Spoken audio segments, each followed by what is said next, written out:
오늘은 다니엘서 6장 16절에서 28절을 봅니다.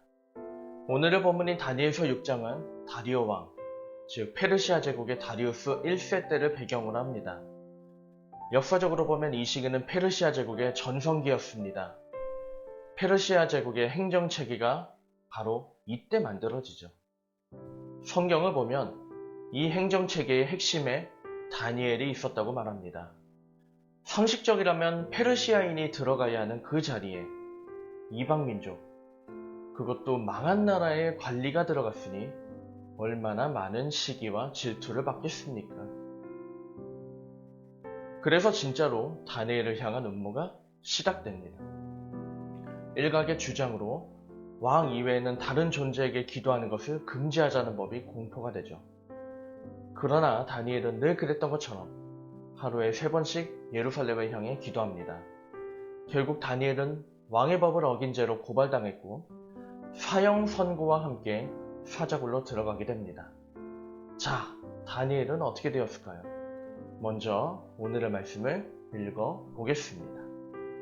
이에 왕이 명령하매 다니엘을 끌어다가 사자굴에 던져넣는지라. 왕이 다니엘에게 이르되 내가 항상 섬기는 너의 하나님이 너를 구원하시리라 하니라.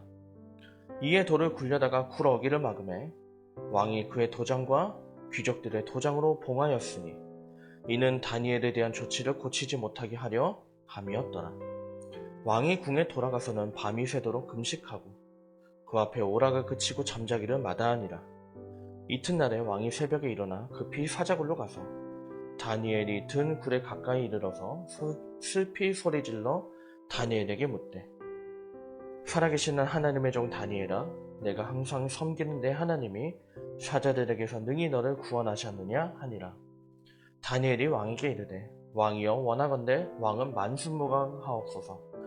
나의 하나님이 이미 그의 천사를 보내어 사자들의 입을 봉하셨으므로 사자들이 나를 상해하지 못하였사오니 이는 나의 무지함이 그 앞에 명백함이 오며 또 왕이여 나는 왕에게도 해를 끼치지 아니하였나이다 하니라.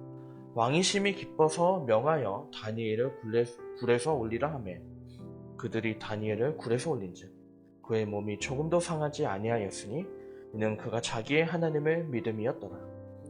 왕이 말하여 다니엘을 참소한 사람들을 끌어오게 하고 그들을 그들의 처자들과 함께 사자굴에 던져넣게 하였더니 그들이 굴 바닥에 닿기도 전에 사자들이 곧 그들을 움켜서 그 뼈까지도 부서뜨렸더라. 이에 다리오 왕이 온 땅에 있는 모든 백성들과 나라들과 언어가 다른 모든 사람들에게 조서를 내려 이르되 원하건대 너희에게 큰 평강이 있을지어다. 내가 이제 조서를 내리노라. 내 나라 관할 아래에 있는 사람들은 다 다니엘의 하나님 앞에서 떨며 두려워할지니 그는 살아계시는 하나님이시요 영원히 변하지 않으실 이시며 그의 나라는 멸망하지 아니할 것이요 그의 권세는 무궁할 것이며 그는 구원도 하시며 건져내기도 하시며 하늘에서든지 땅에서든지 이적과 기사를 행하시는 이로써 다니엘을 구원하여 사자의 입에서 벗어나게 하셨음이라 하였더라. 이 다니엘이 다리오 왕의 시대와 바사사람 고레스 왕의 시대에 형통하였더라. 아멘. 모든 페르시아 사람을 제치고 총리로 임명했을 만큼 다니엘을 아꼈던 다리우스는 다니엘에게 사형 선고를 내리고 밤새 잠을 자지 못합니다. 그리고 다음날 새벽 다리우스는 곧바로 사자굴로 가서 다니엘을 불러보죠. 그런데 죽은 줄 알았던 다니엘이 사자굴에서 대답하는 겁니다. 어떻게 된 걸까요? 22절을 보면 하나님께서 천사를 보내셔서 사자들의 입을 막아주셨던 겁니다.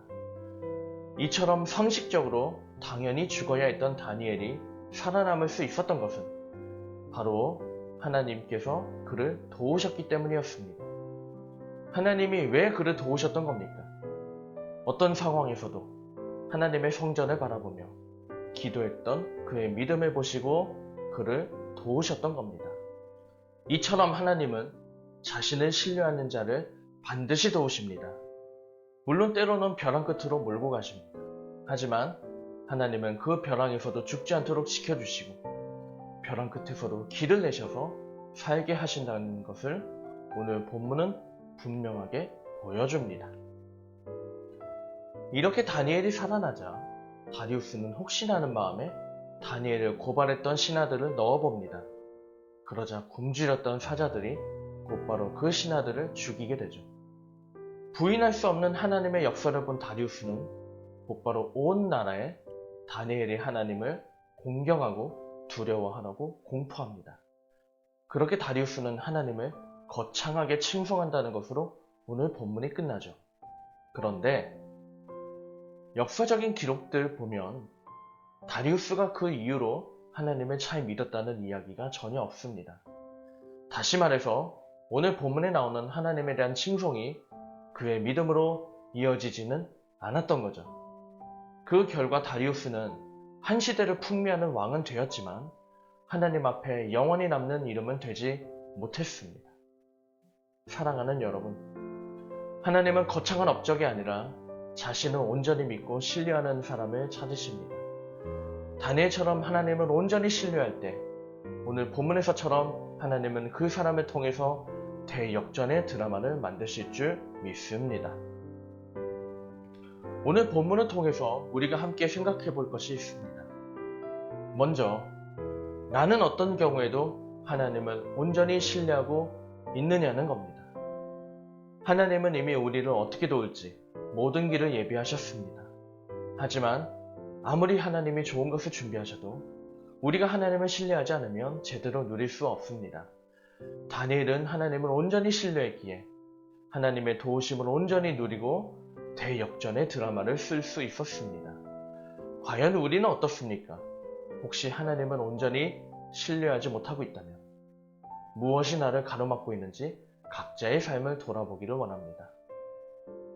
그리고 두 번째로, 나는 하나님의 단순한 구경자인가 아니면 하나님의 참여자인가 생각해 보기를 원합니다. 오늘날 모든 사람이 하나님이라는 존재를 압니다. 하지만 대부분은 다리우스처럼 하나님을 그저 구경하는 것에 그치고 있습니다. 혹시 우리도 그냥 나와 무관한 하나의 뉴스나 가십거리처럼 생각하고 있지는 않은지요? 하나님은 다니엘처럼 하나님의 일하심에 적극적으로 참여하는 참여자가 되기를 원하십니다. 적극적으로 예배하고 기도하고 말씀으로 가까이 하는 참여자가 되어서 하나님과 늘 동행하고 하나님의 일하심에 함께하는 우리가 되기를 주님의 이름으로 축원합니다. 이 시간 함께 결단의 기도를 올려드리겠습니다. 지금도 온 세상을 주관하시는 하나님, 삶의 문제가 있기에 하나님을 더 의지하고 신뢰하기를 원합니다. 그 믿음과 신뢰로 하나님의 일하심에 구경을 넘어서 참여하는 자가 되게 하옵소서. 예수님의 이름으로 기도합니다. 아멘.